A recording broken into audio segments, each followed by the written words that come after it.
তোমার সুরে সুর বেঁধেছি।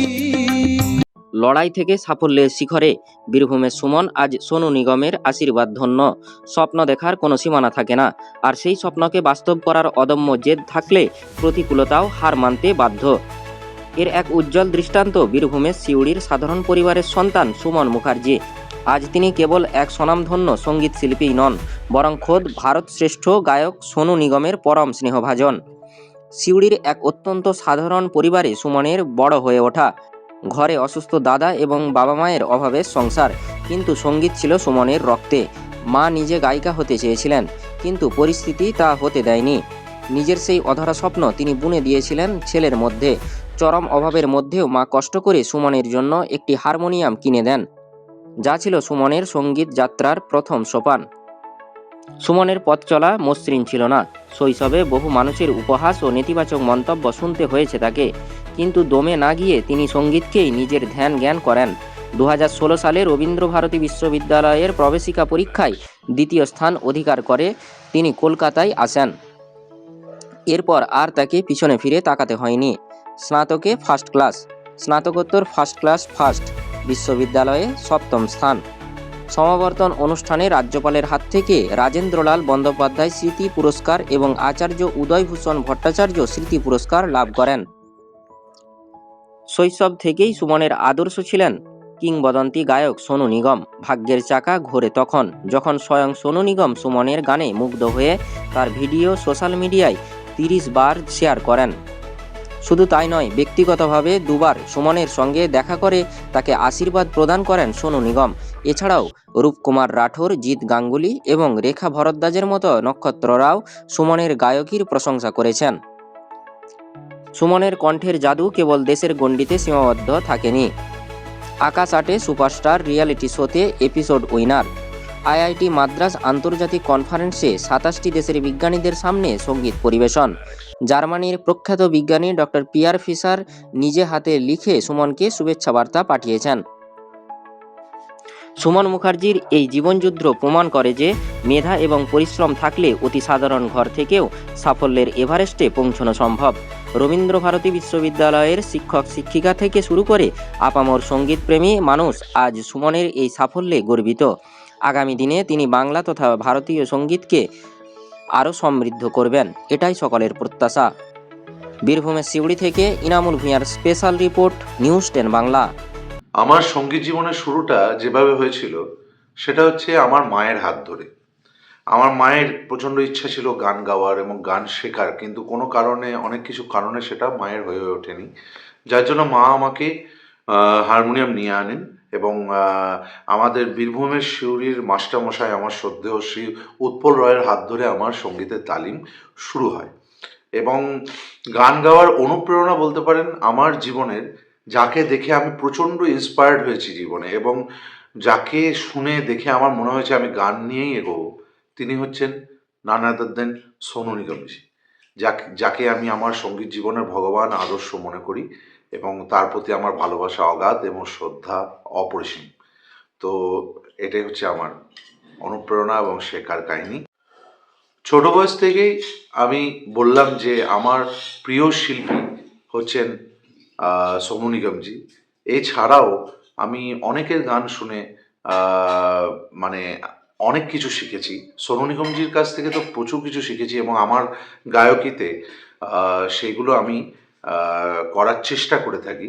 এবং অন্যান্য গায়ক বলতে শ্রদ্ধেয় মান্না দে, মোহাম্মদ রফি সাহেব এবং লতা মঙ্গেশকরজি, সকলের গান আমি শুনি এবং প্রচণ্ড পরিমাণে চেষ্টা করি তাদের কাছ থেকে অনেক কিছু শেখার, কারণ কি তাদের কাছ থেকে যতই শেখা যাক ততই কম। এবং সেখান থেকেই আমার ছোট বয়স থেকে শেখা এবং তাদের কাছ থেকে বহু কিছু শেখার চেষ্টা করি এবং আজও শিখে চলেছি। আমি জীবনে প্রথম মঞ্চে পারফর্ম করার যে স্মৃতি, সেটা হচ্ছে আমারই পাড়া, যেখানে আমি বীরভূমের সিউড়ির সর্পধারিণী কালী মন্দিরের ওইখানে বার্ষিক যে কালী পুজোর অনুষ্ঠান, তখন আমি ক্লাস 5 না হলে 6-এ পড়ি। তখন মিউজিশিয়ানরা এসেছিলেন, আমার খুবই ইচ্ছা ছিল মিউজিশিয়ানদের সঙ্গে গান গাওয়ার। তো আমি জেদ করি এবং বাবা মিউজিশিয়ানদেরকে রিকোয়েস্ট করেন এবং যে একটা গান গাইতে দেওয়ার জন্য। তখন আমি একদমই ছোট। তো তখন আমি একটি গান গাই যে 'ও চান আমার কি অপরাধ', যেটি দাদা ঠাকুর সিনেমার খুবই ফেমাস গান। তো সেই বাংলা গানটি আমি গাই। এটাই আমার ১ম মঞ্চে সকলের সামনে গান গাওয়ার এক্সপেরিয়েন্স। আমার প্রিয় বাদ্যযন্ত্র বলতে ১ম হচ্ছে তানপুরা। কারণ কি, তানপুরা ছাড়া সঙ্গীত শিক্ষা অসম্পূর্ণ। তানপুরাতে রেয়াজ করা, তানপুরাতে শিক্ষা গ্রহণ করা অত্যন্ত জরুরি। তাই তানপুরা আমার খুবই প্রিয় বাদ্যযন্ত্র। এছাড়া হারমোনিয়াম তো আছেই। হারমোনিয়ামও আমার খুব প্রিয় একটি ইন্সট্রুমেন্ট। যে প্রশ্নটি করলেন যে সঙ্গীত আমার কাছে পেশা, নেশা না আধ্যাত্মিক সাধনা, সেই প্রসঙ্গে আমি বলব যে ছোট বয়সে যখন আমি প্রচণ্ড ইন্সপায়ার্ড হয়েছিলাম, তখন অবশ্যই সেটা আমার নেশায় পরিণত হয়েছিল। এবং যত আমি বড় হয়েছি এবং এত বছর ধরে গান শিখেছি, রেয়াজ করছি, এখনো অবধি শিখে চলেছি, তারপরে অবশ্যই এটি আমার পেশাও। কারণ হচ্ছে যে আমি এখন বর্তমানে অনেক জায়গায় লাইভ শো করছি, সকলকে গান গেয়ে মনোরঞ্জন করার চেষ্টা করছি। এছাড়া আমি গান শেখাচ্ছিও। খুব ডেডিকেটেডভাবে আমি ছাত্রছাত্রীদেরকে আমি গান শেখাচ্ছি। তো এটা আমার পেশাও। এবং আধ্যাত্মিক সাধনা যেটা বলবো, যে আমার সাথে সঙ্গীত ২৪ ঘন্টা থাকে। আমি যাই কাজ করি না কেন, যে আমার মাথায় সুর, স্বর এবং তাল, লয়, ছন্দ এগুলো সবসময় আমার মাথায় ঘোরাঘুরি করে এবং সঙ্গীতের মাধ্যমে আমি আধ্যাত্মিকতার সাথে অলওয়েজ কানেক্টেড থাকি, এটা আমার মনে হয়। একটি নতুন গান করার সময় বা গাওয়ার সময় আমি যেটি লক্ষ্য রাখি সেটা প্রত্যেকটা জিনিসের উপর। ১ম হচ্ছে সুর তো অবশ্যই, কারণ কি সুর, তাল, লয় ছাড়া তো গান হবে না। আর লিরিক্সেরও ততটাই ইম্পর্টেন্স, কারণ হচ্ছে যে কথা কি ডিমান্ড করছে, যে একটা গানের কথা সেটা আমি কিভাবে এক্সপ্রেস করব, সেটা অবশ্যই লিরিক্সের উপর ততটাই গুরুত্ব দেওয়া দরকার। আরেকটা হচ্ছে এক্সপ্রেশনস। ওই যে বললাম কথার সাথে এক্সপ্রেশন জড়িত, কারণ কি কোন কথাটা আমি কিভাবে বলবো সেটা অবশ্যই আমাদের শেখা দরকার এবং অ্যাপ্লাই দরকার। মঞ্চে বা কোথাও গান করার আগে আমার নির্দিষ্ট যে অভ্যাস বলছেন, সেটা হচ্ছে যে আমি ভয়েসটাকে ওয়ার্ম আপ করি, গলা গরম করি। সকলের সামনে তো উপরের দিকে তো রেয়াজ করতে পারবো না, কিন্তু আমি ওম সা বলে গলাটাকে আমি ওয়ার্ম আপ করি। যেমন কোনো জায়গায় অ্যাথলিটরা যখন খেলতে যান, তখন যেমন নিজের মাসল, নিজের বডির প্রত্যেকটাকে স্ট্রেচ করেন, ওয়ার্ম আপ করেন, সেরকম আমি গলাটারও কিন্তু সেইভাবে ওয়ার্ম আপ দরকার। আরেকটা জিনিসে আমি অভ্যাস হচ্ছে, সেটা হচ্ছে আমি চুপ থাকি।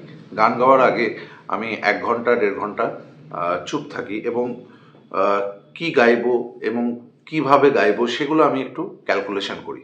তো এটাই আমার অভ্যাস। গান গাওয়ার সময় বা কোথাও কটাক্ষের সম্মুখীন খুবই কম, না বললেই চলে। কারণ হচ্ছে যে আমার এটা এখনো অবধি আমার সৌভাগ্য যে আমি যত জায়গায় গান করেছি, প্রত্যেকটা জায়গাতেই আমি মানুষের প্রচণ্ড আশীর্বাদ এবং ভালোবাসা পেয়েছি। আর ধরুন ১০০ জনের মধ্যে 99% মানুষ যখন আমাকে এত আশীর্বাদ করছেন, ভালোবাসছেন, তখন 1% মানুষ যদি খারাপ বলেনও, তাতে আমার সত্যি কথা বলতে কোনো যায় আসে না এবং আমি সেটাতে কর্ণপাতও করি না এবং তাকে উত্তর দেওয়ারও কোনো প্রয়োজন বোধ করি না। বর্তমানে ডিজিটাল প্ল্যাটফর্ম বা সোশ্যাল মিডিয়া প্রচণ্ড পরিমাণে প্রভাব ফেলেছে আমাদের প্রত্যেক জনার ক্ষেত্রে, যারা আমরা শিল্পী, যেকোনো শিল্পী। কারণ হচ্ছে যে আগেকার যুগে আমাদেরকে অনেক সময় ডিপেন্ড থাকতে হতো অনেক কিছুর উপর, যে কোথায় আমরা যাব বা কিছু। কিন্তু এখন আমাদের হাতের মুঠোয় কিন্তু পুরো জগৎ। আমরা যদি মনে করি, আমাদের যদি প্রতিভা থাকে, যাই আমাদের প্রতিভা থাকুক না কেন, সেটা আমরা ডিজিটাল প্ল্যাটফর্ম বা সোশ্যাল মিডিয়াতে মেলে ধরতে পারি।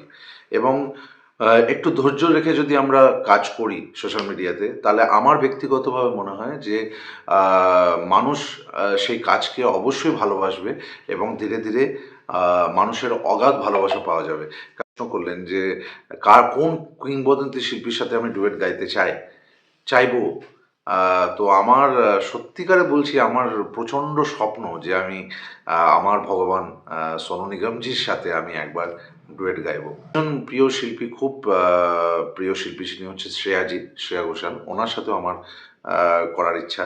এখন ভগবানের আশীর্বাদে যদি ভবিষ্যতে হয় তাহলে সেটা খুবই আনন্দ পাবো। ইচ্ছা থাকে সেটা হচ্ছে মোহাম্মদ রফি সাহেব, দ্য লেজেন্ড। কিন্তু সেটা তো সম্ভব নয়, কারণ তিনি আমাদের মাঝে নেই। আর তার প্রতি আমার অগাধ শ্রদ্ধা এবং প্রণাম। একজন খুব ভালো শিল্পী হতে গেলে, সঙ্গীত শিল্পী হোক বা অন্য শিল্পী হোক, বা একটা উন্নত মানের জায়গায় পৌঁছাতে গেলে মেধা তো অবশ্যই দরকার, কারণ মেধা ভগবান দত্ত, ভগবান প্রদত্ত, এবং ভগবানই প্রত্যেকের মধ্যে কিছু না কিছু ট্যালেন্ট দিয়ে পাঠান, এবং সেটা আমাদেরকে অ্যানালাইজ করাটা হচ্ছে আমাদের কাজ, এবং সেটাকে চ্যানেলাইজ করাটা হচ্ছে আমাদের কাজ। তো সেই দিক থেকে দাঁড়িয়ে মেধা তো অবশ্যই, কিন্তু আমি যেটা ব্যক্তিগতভাবে মনে করি, আমার জীবনে আজকে যেটুকু প্রাপ্তি আমার জীবনে হয়েছে, অবশ্যই ভগবানের আশীর্বাদ, মা বাবার আশীর্বাদ, গুরুদের আশীর্বাদ, এবং মেধা তো অবশ্যই আছে, কিন্তু কঠোর পরিশ্রমের কোনো বিকল্প নেই। কঠোর পরিশ্রম করতেই হবে।